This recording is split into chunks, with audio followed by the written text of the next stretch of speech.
This is Craig and Andrew, two Ranger qualified Army officers with MBAs, here to help you improve your business through leadership. Each week, we'll deliver easy lessons from the battlefield to the boardroom on how to improve team performance. If you're a leader or want to be, this is the place for you. Welcome to the cohort. Disclaimer: the views in this podcast are those of the authors alone and do not represent the views of the Department of Defense or the U.S. Army.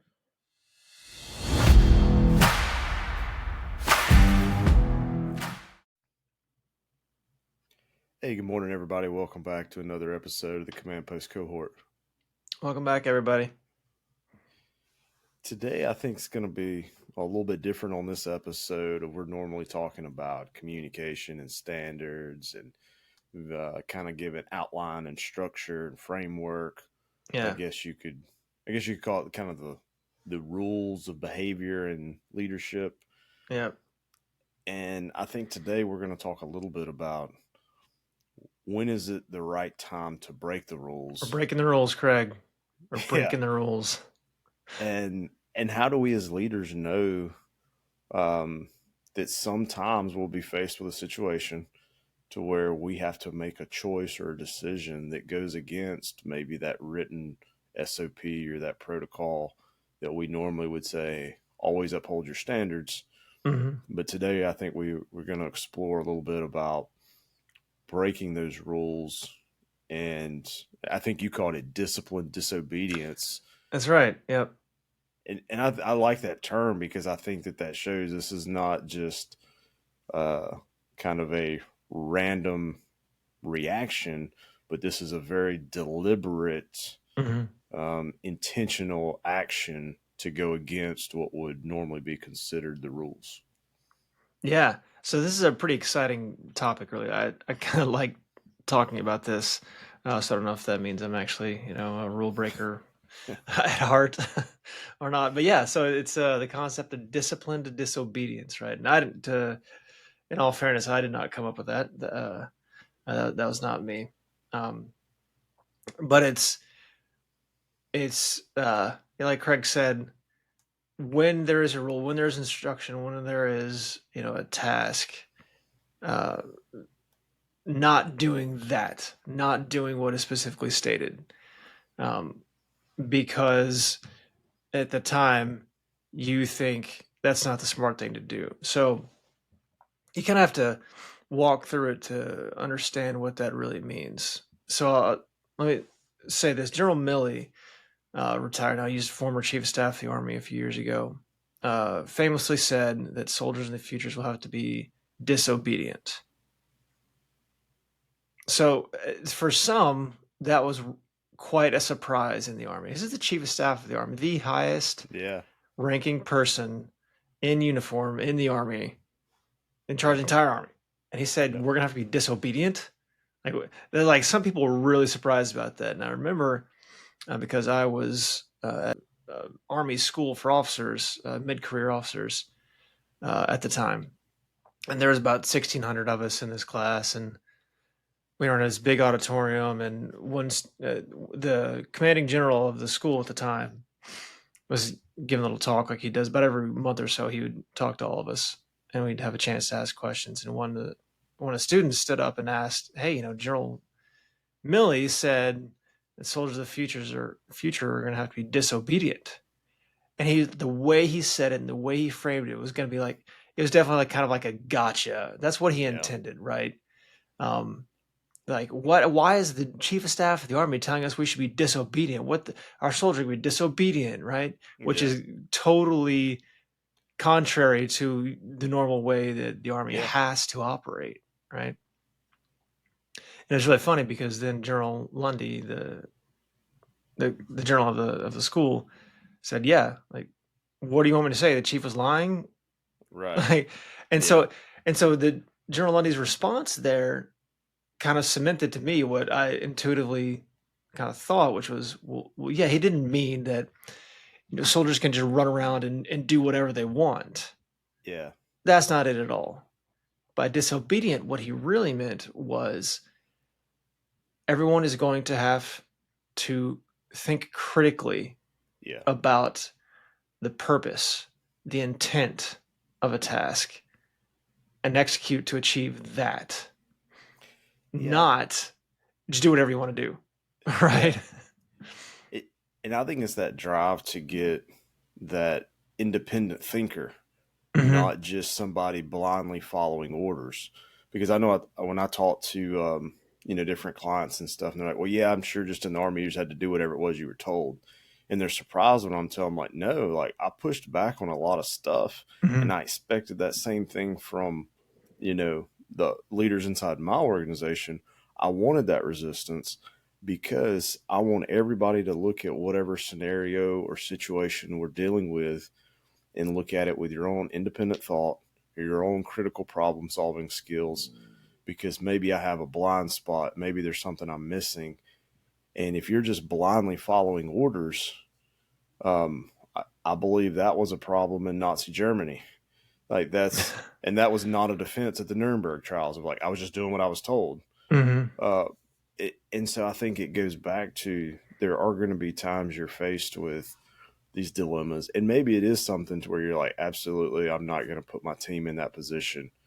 Um, I mean, I know I was faced with some tactical decisions of, hey, um, we'd had some miscommunication, so it Yeah. went back to that was the root cause of our problem of how we were going to clear a certain area, and I basically had to push back and say, no, we're not going to send a patrol over there because the risk of that, the risk versus reward, Yeah. did not make sense. And so I called and said, hey, look, I do not feel like this is the right thing to do, and had to have that difficult conversation with my boss and say, this is the reason I'm pushing back on this, and this is kind of how I came to this conclusion. But it wasn't that I just was throwing a tantrum. It Mm-hmm. wasn't that I just randomly decided I didn't like what he told me to do. It was I got this order from his staff and was like, wait a minute, there's more to it than this. Yeah. And I didn't want to just blindly follow that because he expected that out of us to, when appropriate, um, have that difficult conversation and say, hey, look, I don't think this is the best course of action here.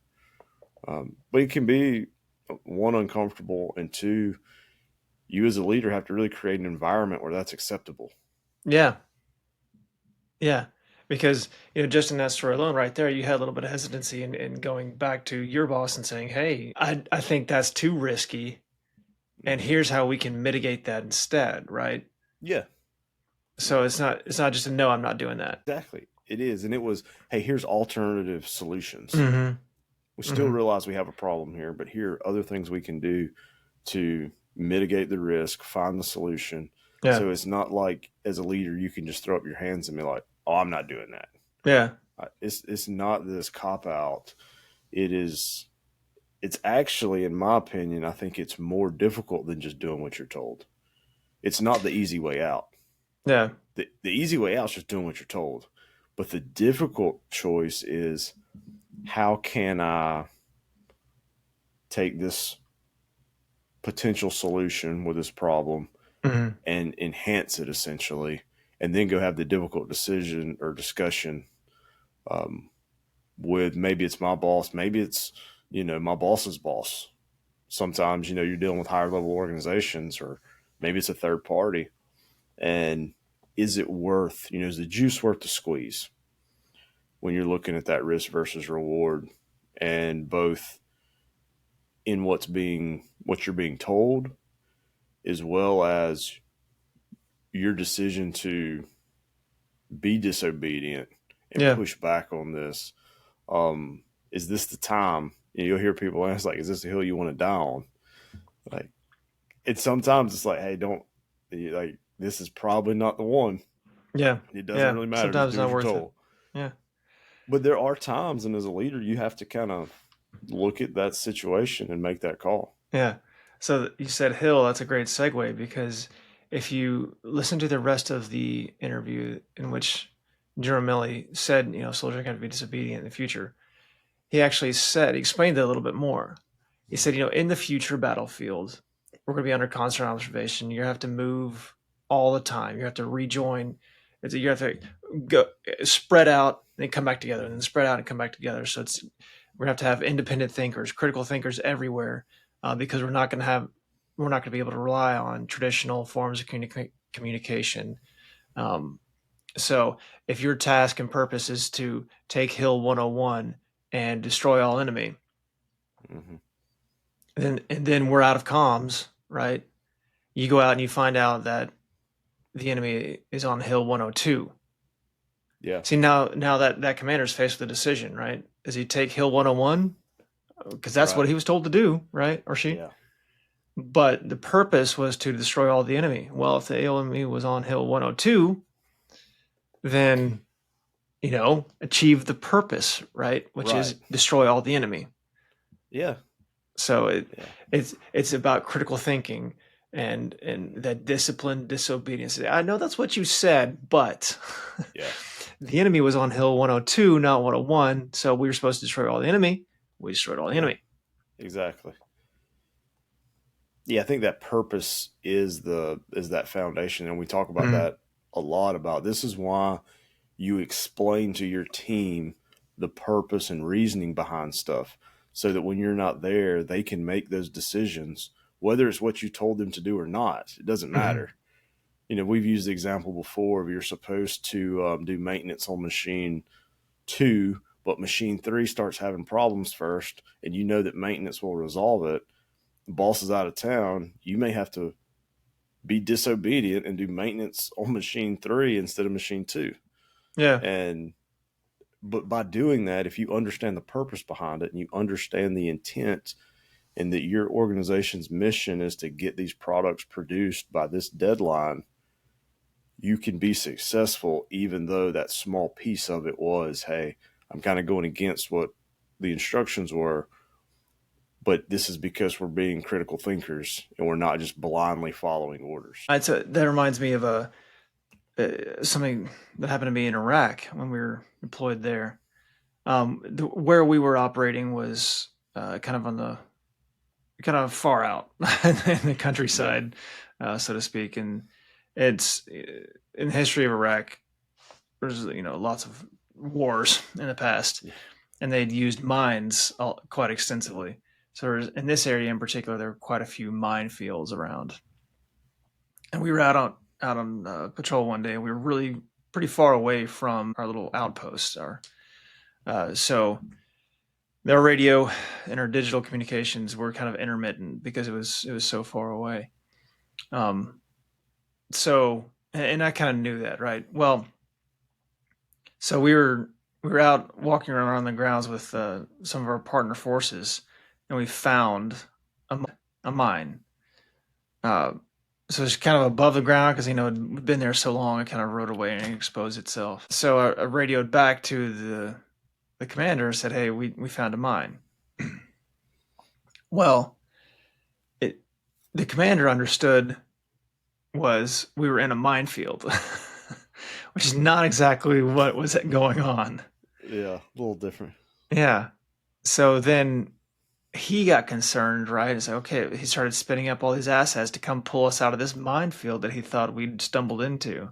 There's got to be engineers to come clear a path. There's got to be another platoon to escort the engineers up there. Like, this is going to be a big operation, putting a lot of people at risk, going all the way out to where we were to pull us out of this minefield he thought we were in.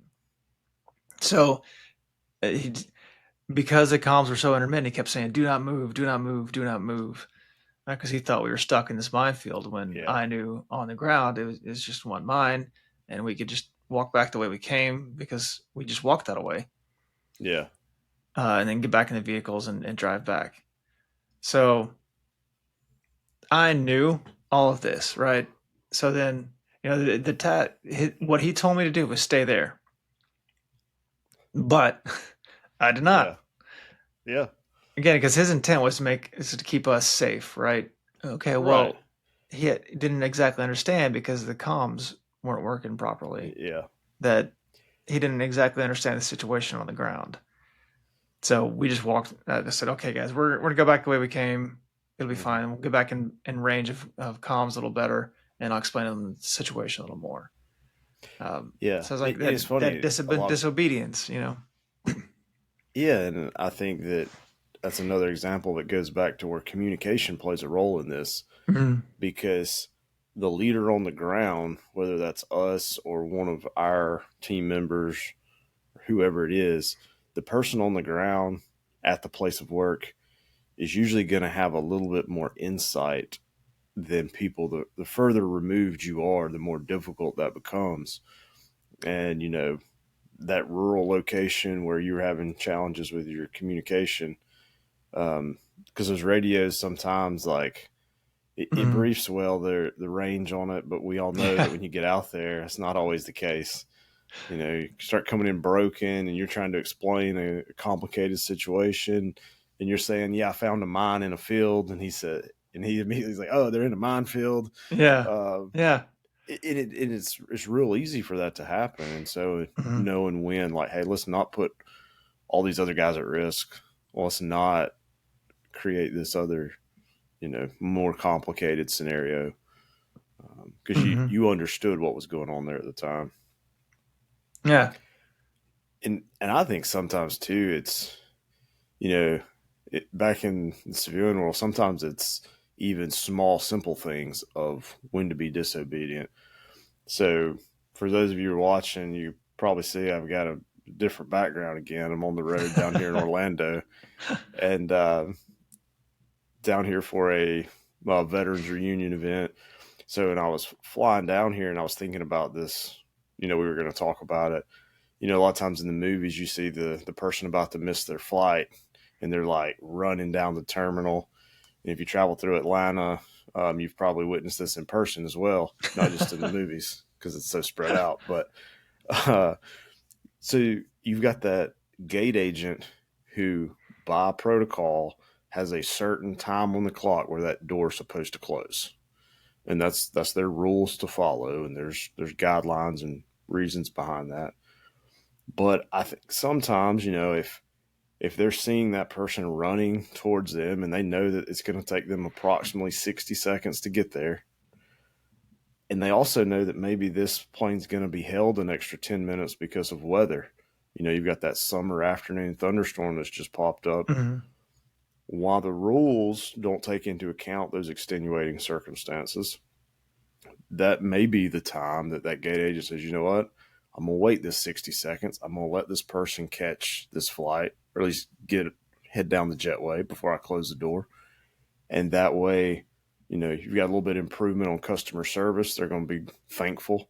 Nobody Mm-hmm. likes to watch them close the door and tell Yeah. you don't get to get on that airplane. Yeah. Yeah. Um, and they're probably not able to do that every time, but I think those little things like that, sometimes it's not this big dilemma. It's a little thing of like, do I wait this extra 60 seconds?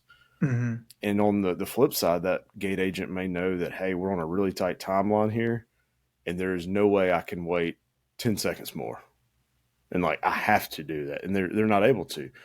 But having that discernment and understanding the situation, because whoever wrote that policy however many years ago probably didn't know as much information as that individual on the ground at that time Mm-hmm. has. Just the nature of the way the world works. Yeah. Yeah. It's about critical thinking, really, right? Mm-hmm. And it's a hard concept and can be difficult to really deeply understand because it requires really a fair amount of experience Yeah. to really understand all the risks that you're taking on and the Mm-hmm. potential reward for it all, right? Because if if I didn't fully understand what was going to happen on the other end in that minefield situation, right, that they were going to send up all those the guys through all this terrain, and we'd be there for hours. If I didn't know all that already, Yeah. then I might Yeah. kind of let it go on. And if I didn't know my commander so well, right, to Mm-hmm. understand that that's not really what he meant, right, and if I Yeah. didn't understand the way the comms weren't exactly working right, then I might have chosen to stay there until we were recovered. Um, so it does take a fair amount of experience and Mm-hmm. really and back to that critical thinking piece. to understand when you can kind of make those choices to break the rules. Yeah, and I think it sounds like, in that scenario, you've got that trust there. Mm-hmm. And this is another example of where it goes back to the more trust that team has. You know, you get to a certain level of trust and you don't even have to break the rules because you're going to be empowered to make those decisions. And that's like a third level to this, I guess. You've got following the rules at step one. Step two is kind of like, when do I know when to break the rules? Yeah. And then beyond that, it's your team or organization has developed to a higher performance level to where everything's focused on empowerment and trust. And Mm. so they're not even worried about making the rules. And they don't tell you, go to this hill and destroy the enemy. They just tell you, go destroy the enemy. In that example earlier. So now it's not that I was told to go to hill one instead of hill two. It's I was told to defeat this enemy, and I'm going to use my own independent thinking to figure out Mm. what's the best way to achieve this objective. Yeah. Yeah. That's funny. I've heard it said once that special operations are professional soldiers who hate the army. So you might have to understand a little bit more about the army culture to kind of get that one. But it's like special operations. These are really, really good soldiers, really highly trained, really effective soldiers, right? But they hate the army. What that means is like they don't like, standing in formations and like following all Yeah, the rules, right? Because yeah, it doesn't, they understand that the rules don't always work for every situation. That sometimes you have to be a little disobedient to achieve the intent, right? The right. purpose of the operations. So I always like that. Yeah, no, that is good. I think that's funny. Um, it is always interesting to see the things inside of military units because I think too it's important for just to kind of add some clarity for the listeners out there that maybe have not been in the military. There's I think a misconception that we always just do what we're told, Yes. and that inside the army it's very rigid and strict, and you just do what you're told and you don't ask questions. And in my experience, it was actually probably more often than not the opposite of that. It was it was intent driven. It was, hey, this is what I want you to achieve. And I was fortunate I worked with a lot of really good leaders who did take my feedback or my team's feedback and incorporate that into the plan and say, hey, you know what, that is a good idea. I didn't think about that. Or um, it was not the old school movies of left, right, left, and just Yeah. Yeah. screaming and do push ups and all that. Like it is, critical thinking has become more desirable, I think, in the military as warfare has evolved. We no longer stand shoulder to shoulder in an open field and take turns shooting at each other. Yeah. Uh, like it's evolved past that. And now you need even your lowest level, brand new 18-year-old private to be able to make strategic level decisions because he Yeah. may just be pulling security on a corner, but how he interacts with maybe it's just a local that walks by, or maybe it's something he sees. If he doesn't understand second and third order effects and potential ramifications, um, it can really be a detriment to the organization. So you have to have them that understand the purpose of what they're doing Mhm. and not just go to point A, execute task two. It's not a checklist. Yeah, yeah.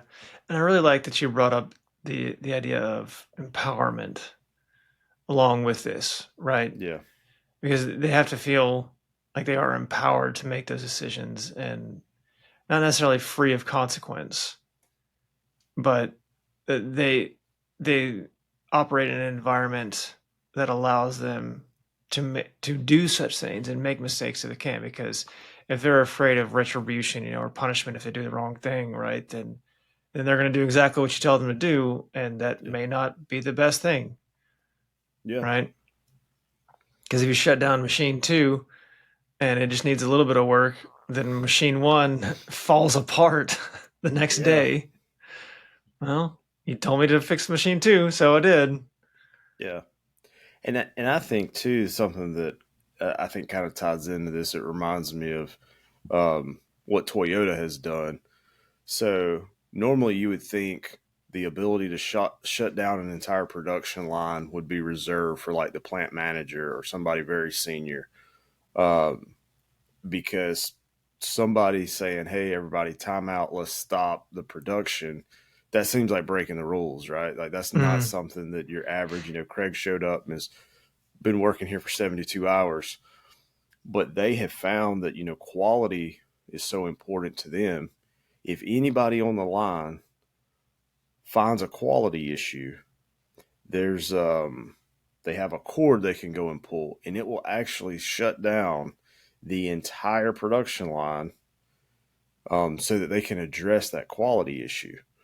And if you want to talk about empowerment, to shut down an entire automotive production line because one of your junior guys sees something, and you want to talk about an environment where you have to, and it's not that you're free of consequences. If you can't just go around pulling that thing as you have an early lunch break.